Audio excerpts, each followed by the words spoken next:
Hi, everybody. It's Diane from Diane's Corner. Well, I think I'm going to make you guess where I am. I'm inside because the wind is blowing so hard and making so much noise out here. I'm down here by the old elevator row, and I stopped outside the city shop building. I'm going to turn it around now so you can see what I'm up to. Here's the city shop building. How about that? Here's where my car is. And there's the elevator across the street. I think that's Southwest elevator. And the rest of the old elevator row is like an empty lot, quite a big empty lot. So there, nice sunny day out, isn't it? Wow. Okay, I'm just going to duck back in here because I'm going to read about the Rugby Milling Company. Now, I'm just going to take a note here because there's Glen Owen was my mother's brother, just so I don't forget that. Okay, now look at that picture. Isn't that a dandy picture? The 1962 edition here of the Belfield News. Okay, see that grain? Okay, it says 1909, an experienced grain buyer by the name of David Coutts arrived in Belfield via NP Railway and decided that this was the place he wanted to build an elevator. So on December 12th, 1909, he began construction of the elevator, which was completed on January 12th, 1910, and opened for business that month. The new building had a capacity of 40,000 bushels.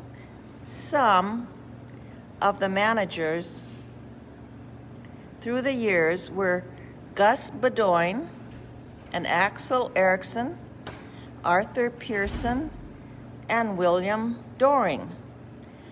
The Rugby Milling Company took over the elevator in the spring of 1945, and about that time, Glen Owen started working there.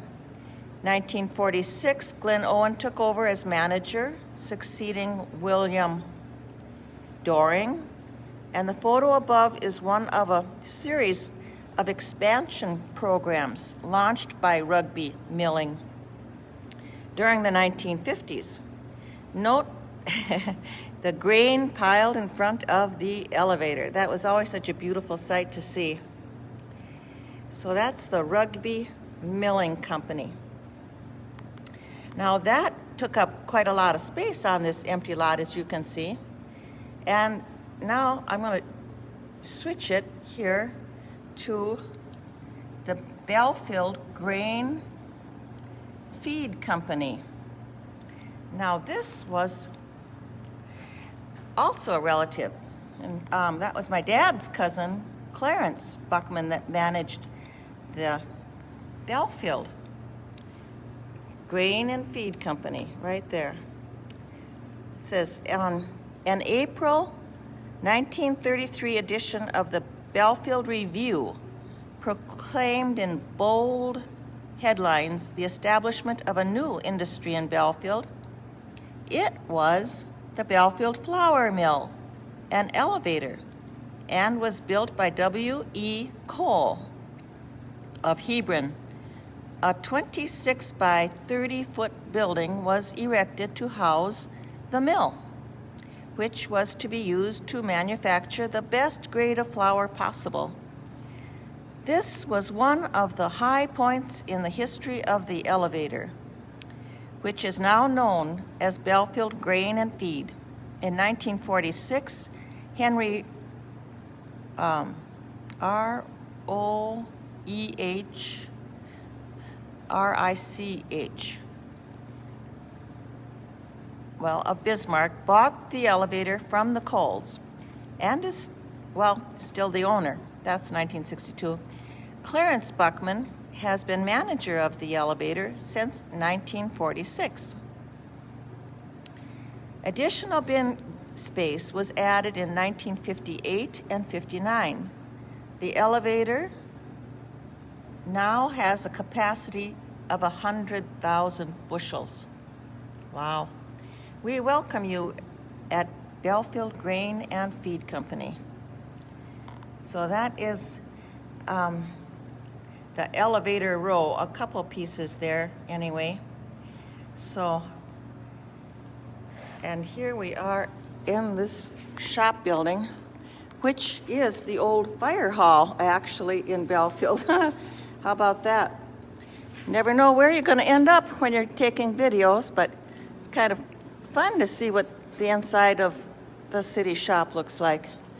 They've got all kinds of snow equipment here, looks like. Well, I'm going to finish off here with, it's called another poet from around the area, the Badlands area, Floyd Rides Again, Floyd Oyhus. He wrote a little something about an elevator. He said, "You go down to the elevator with a big truckload of wheat. They weigh it up real careful. He doesn't try to cheat. Then he pays you for the truckload at $3 per 60 pounds. And you go down to the grocery store before you leave the town. You get a pound of Wheaties for 3 crisp dollar bills. Then you point your finger at the box and say, 'There's gold in them there mills.'" Well, he's got several other verses, but there's gold in whatever you're doing, and I'm finding gold right here as I'm walking down the street looking at the old elevator row. Let me just show it to you again and see if I can catch a little walking without getting too much wind. But there's a good reminder